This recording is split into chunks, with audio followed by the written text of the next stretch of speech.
Eso ha sido, como bien lo has comentado, un golpe de Estado. Lo de Martín Vizcarra el 30 de septiembre fue un golpe de Estado, entonces. Sí, porque fue un alcance del señor Castillo, porque había cometido el delito de traición a la patria. Nosotros detuvimos ese proceso al decirle, señores, no, o sea, no ha cometido un delito. O sea, habrá sido un... La doctora Luz Pacheco ya se encuentra con nosotros en Al Final del Día. Buenas noches, doctora, bienvenida. Buenas noches, Diana. Muchas gracias por la invitación. Doctora Pacheco, usted asume hoy formalmente la función de presidente del Tribunal Constitucional y hay una agenda bastante cargada. ¿Cuáles serán sus prioridades en esta agenda? En esa agenda, en la jurisdiccional, lograr una mayor celeridad en estos conflictos que son de competencia o cuando son también acciones de... Bueno, no tenemos de inconstitucionalidad, sobre todo tenemos varios conflictos de competencia, no solo a nivel del gobierno central, sino también de gobiernos regionales, de municipalidades, de diferentes instituciones. Hay un tema que sí. El día 10 de julio se trató en Arequipa, ya estamos hablando de casi 2 meses, el tema competencial de la Junta Nacional de Justicia y el Congreso, estas idas y venidas de los magistrados Aldo Vázquez y la señora, la otra magistrada. ¿Qué va a pasar? Porque parece que ya votaron. ¿Cómo es el tema? ¿Por qué tanta demora? Bueno, no podría dar las razones de la demora, pero lo que sí todos estamos dispuestos es a cuanto antes resolver ese tema, que es uno de los que tenemos, como bien has dicho, muy atrasados en la agenda. O sea, yo confío en que en este mes se conozca ya alguna decisión del tribunal en ese sentido. Claro, porque Inés Tello y Aldo Vázquez siguen, digamos, pareciera en una situación todavía inestable en la JNJ, porque dependerá de lo que resuelva finalmente el tribunal, ¿no? Sí, en parte sí. Ahora, hay otros temas que son ya bastante políticos, ¿no? Por ejemplo, todo el mundo ahora dice, acudamos al Tribunal Constitucional. Por ejemplo, está el recurso que ha presentado la presidenta Boluarte para no ser procesada y la defienden además 2 distinguidos abogados como son el doctor Blum y el doctor García Belaunde.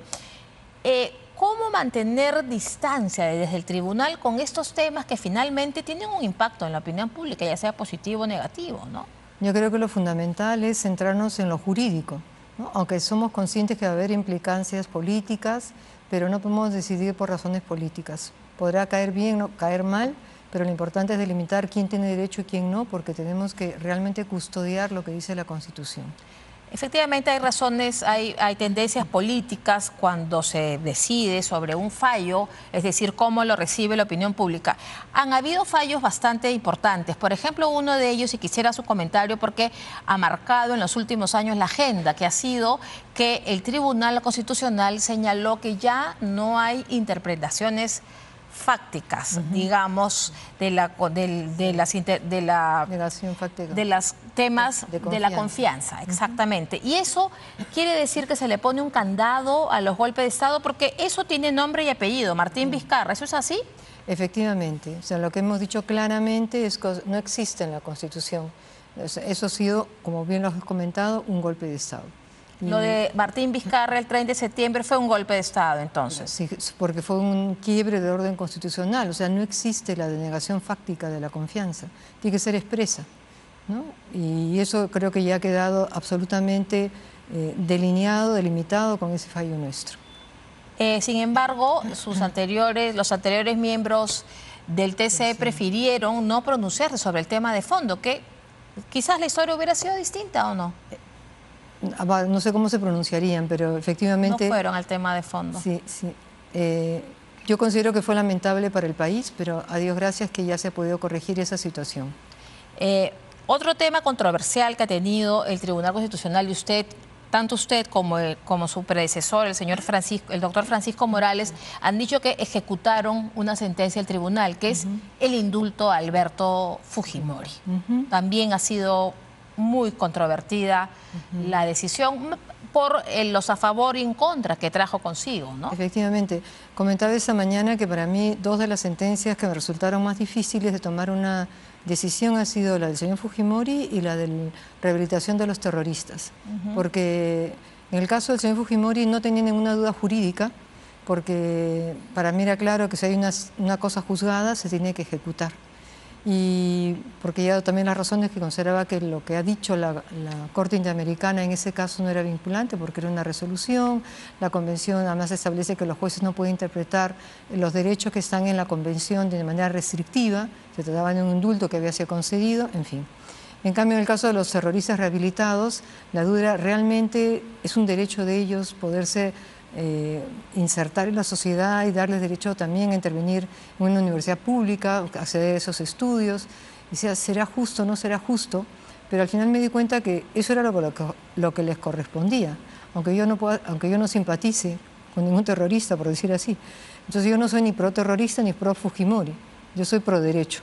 No me importa quién esté ahí, el sujeto quien sea, ¿no? Pero si le corresponde, le corresponde. Entonces entiendo que habrá gente que lo malinterprete de una manera o de otra, pero uno no puede estar a lo que te diga la opinión pública en ese sentido, sino lo que a uno actúa conforme a su conciencia. Ya que usted toca el tema de la opinión pública y de ser pro derecho, más que quien sea el que esté detrás del recurso presentado, hay algunos críticos del Tribunal Constitucional en el sentido que dicen que están jugando en pared con el Congreso porque hay muchas, digamos, el tema de la competencial de la JNJ, por ejemplo, que fallaron sobre el recurso de amparo, pero hay muchas normas que van a terminar en el Tribunal Constitucional, ¿no? ¿Cómo decirle a sus críticos cuando les dicen juegan en pared, son un apéndice del Congreso, les han dicho otros por ahí?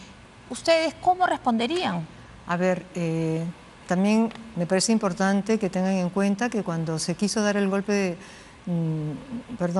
promover la vacancia del señor Castillo, porque había cometido el delito de traición a la patria, nosotros detuvimos ese proceso al decirle, señores, no, o sea, no ha cometido un delito. O sea, habrá sido un comentario poco afortunado, pero de ahí a delito eso tiene unas características muy específicas.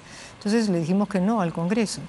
En el caso del competencial, nosotros no nos hemos pronunciado sobre el amparo en sí, sino sobre la medida cautelar. La medida cautelar, efectivamente. Solamente. Entonces, ahorita está pendiente, es uno de los temas que nos parece a todos urgente de sacar ya este mes, porque ya lleva demasiado tiempo, y confío que se irá viendo, ¿no? Que si tiene razón el Congreso se la daremos, y si no, no se la daremos, porque no podemos apoyar a un Congreso que viole derechos fundamentales. Si no, estaríamos a nivel del Parlamento nazi, ¿no? Porque Hitler hizo lo que hizo, porque el Parlamento le dio las leyes y los jueces juzgaban según esas leyes, que eran absolutamente discriminatorias. Entonces nosotros no vamos a permitir una situación similar. Quienes defienden a los magistrados de la JNJ dicen precisamente que se han violado derechos fundamentales. Por eso habrá que ver, ¿no? O sea, eso es una cosa, cuando nosotros nos pronunciamos el año pasado sobre esta cuestión de la competencia del Congreso frente al Poder Judicial, fuimos clarísimos de decir que, ok, eso era su competencia, hacer ese tipo de inhabilitaciones, pero que tenía que respetar los derechos fundamentales. Y si no, pues ahí tienen el amparo, ¿no? Para poder proceder, entonces habrá que ver. Habrá que ver qué pasa, porque esta decisión, como decíamos al principio, está pendiente, la audiencia fue el día 10 de julio, es decir, casi 2 meses, ¿no? Entonces ahí... Estamos en falta. Están en falta. ¿Usted le va a imponer celeridad al...? Yo pienso que también el presidente anterior ha querido poner celeridad en los temas, lo que pasa es que la agenda ha sido complicada, pero pretendemos lograr un impulso en todas estas cuestiones. Los críticos de las normas aprobadas por el Congreso, llámese la norma que restringe o que se aplica el tema de la lesa humanidad, y otros casos dicen, si no les gusta la norma, vayan al Tribunal Constitucional. Y quiero ver con usted, doctora, porque hoy día, precisamente hoy, luego de que se ha aprobado en el Parlamento en segunda votación que la Policía Nacional ahora va a estar a cargo de la investigación preliminar, ya están hablando de la inconstitucionalidad de la norma. Tenemos una nota que le invito a verla, por favor. Gracias. Veamos. Doctora, ahora presidente del Congreso, fiscales, todos parecieran magistrados del TC porque dicen es inconstitucional, no es... ¿Cómo quedamos? ¿Cómo lee usted esto? Va a terminar aparentemente esto en una demanda, probablemente, de inconstitucionalidad. Lo que sí hay que tener claro es que mientras que no se declare la inconstitucionalidad, se presume que es constitucional. Entonces, eso hay que... pues no sería el caos, ¿no? Si está la ley y nadie le hace caso... lo que fue una ley absolutamente, no sé, claramente violatoria de derechos fundamentales, pero si no lo es, son cuestiones de interpretación, en principio se presume que es constitucional. Y se tiene que aplicar y cumplir. En principio, claro. Lo mismo ocurre con la ley de la aplicación de los delitos de lesa humanidad, que no ha sido observada, ha sido promulgada, pero los jueces dicen que hay que aplicar el control difuso, es decir, que yo veo si la aplico o no, y los fiscales se pronuncian y todo el mundo se pronuncia, y entonces no se está afectando de alguna manera la institucionalidad, porque al parecer el Congreso puede decidir una cosa y salen varios a decir no, no me gusta, así que no la cumplo. ¿Cómo observan ustedes eso? Lo que ocurre es que los jueces sí tienen un margen de apreciación y sí pueden también ellos declarar no aplicable una norma por verla contraria a la Constitución. Pero indudablemente se requiere en un momento que el tribunal se pronuncie en base a algún caso que le llegue para que quede claro el camino y no haya contradicciones, porque si no, no hay seguridad jurídica. Doctora, ayer hablemos de su elección.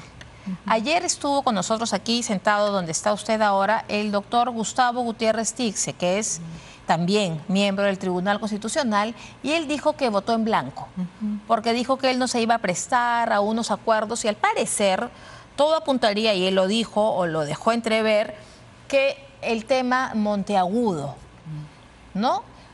Escuchémoslo para recordar lo que dijo anoche el doctor Gutiérrez Tixe. Que respaldamos la institución, la defensa de la democracia, y bueno, eso ha hecho que finalmente nos mantengamos al margen de la votación del día de hoy. ¿Usted no ha votado hoy? Votamos en blanco. ¿Por qué? ¿Cuál, ¿Ha sido una rebelión? ¿Qué pasó? No. Por ejemplo, en la anterior elección, en la primera, la del magistrado Morales, el magistrado Monteagudo votó en contra. Votó en contra, ¿no? Entonces, en este caso,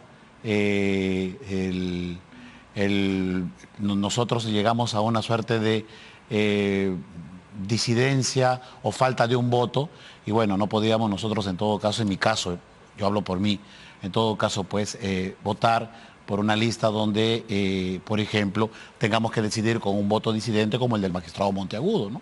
Entonces, preferimos que tengan ellos la decisión y puedan ellos formar el gobierno del Tribunal Constitucional, como de hecho lo han hecho. O sea, es una... Pero el magistrado Monteagudo esta vez ha votado a favor de la doctora Pacheco. Sí, claro, por eso, precisamente.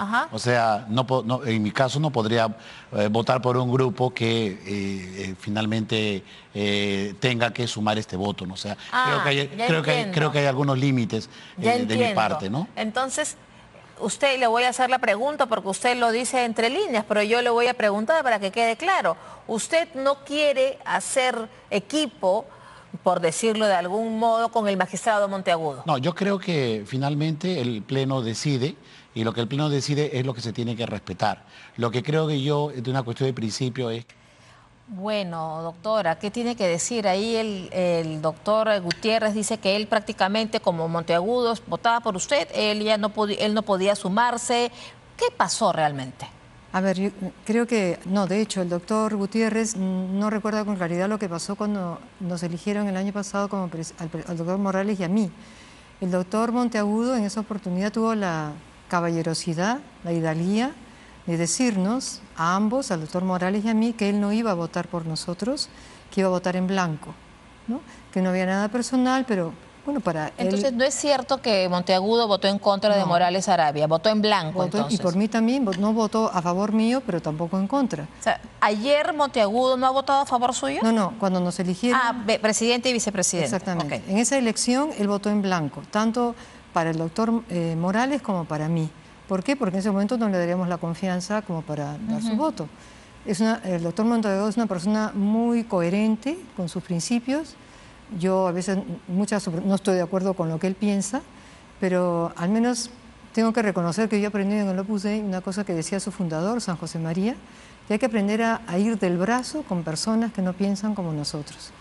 Y quien me animó a asumir la presidencia fue el doctor Monteagudo. Él la propone, el doctor Monteagudo. Él me propone a mí que lo asuma. Y quien propuso ya en el momento de la votación fue el doctor Ochoa, porque también él había hablado conmigo. Y entonces, ¿qué es para mí el mensaje que tenemos que dar? Que no siempre estamos de acuerdo en lo que pensamos, que seguiremos, como comentamos, seguiremos discrepando en muchos temas jurisdiccionales, pero eso no impide que nos tengamos respeto, aprecio, y en esa oportunidad él, como trabajó conmigo 2 años en la sala, el doctor Ochoa también más de un año en la sala, ellos han considerado que reúnen las condiciones para asumir la presidencia, pero no hay detrás ningún pacto, ninguna negociación, ni nada a cambio. ¿El doctor Gutiérrez estaba también en el bolo para ser presidente? Sí, él en algún momento manifestó su deseo de ser presidente, efectivamente. Pero no tenía los votos. Efectivamente. Entonces dijo que se abstenía y que votaba en blanco, ¿no? Eso. Bueno, él no dijo nada, o sea, quiero decir, no manifestó que iba a votar en blanco, pero fue lo que hizo. Lo que se ha intentado decir algunos observadores es que ahora van a impregnar un nuevo estilo, ¿no? En el tribunal y que, bueno, pero al final los votos son individuales. No es que usted diga, ahora se vota así y ahora se vota así. O sea, es primos inter pares, además, ¿no? Efectivamente, ¿no? ¿Cómo es? No, y además, una cosa es que uno pueda confiar en el trabajo de una persona y otra es que uno va a compartir sus opiniones en todas las decisiones. Son dos cosas totalmente distintas. Como digo, yo veo el trabajo del doctor Monteagudo, es una persona sumamente responsable, trabajadora.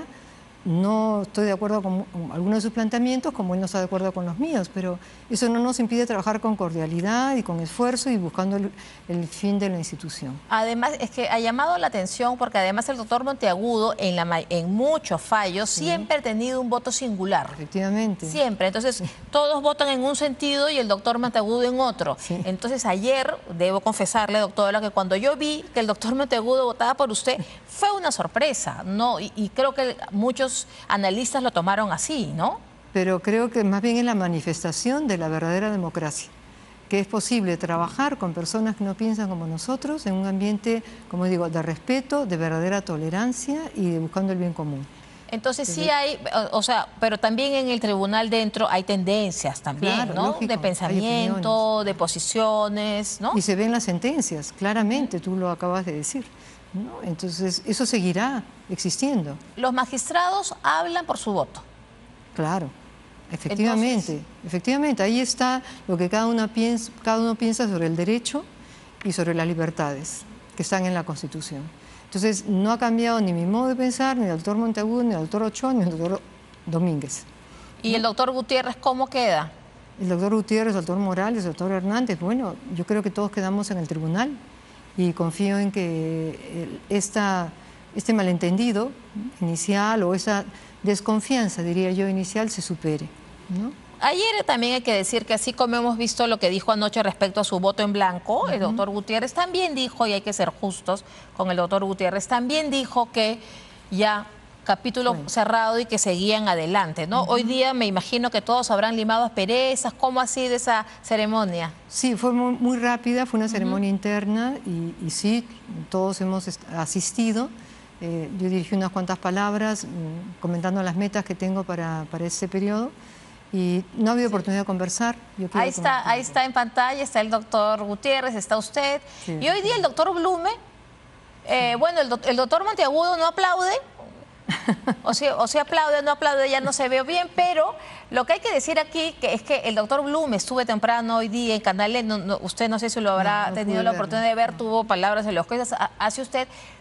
Pero sí, no aplaude el doctor Gutiérrez, pero tampoco aplaude el doctor Monteagudo. O sea que, bueno, pero para cerrar dijo que él había encontrado un ambiente de cordialidad entre los magistrados, ¿no? Eso lo dijo el doctor Blume. Efectivamente. O sea, yo no puedo decir lo mismo porque yo no he estado ahí, o sea que... Pero efectivamente ha sido así, siempre ha sido así, ¿no? Con esas diferencias, en un momento una cosa un poco más tirante, pero después almorzar juntos, estar juntos, o sea, normal, ¿no? Y yo confío en que ese ambiente de equipo se conserve a pesar de las diferencias. Gracias, doctora Pacheco, y les deseamos éxito en su gestión. Muchas gracias, Diana.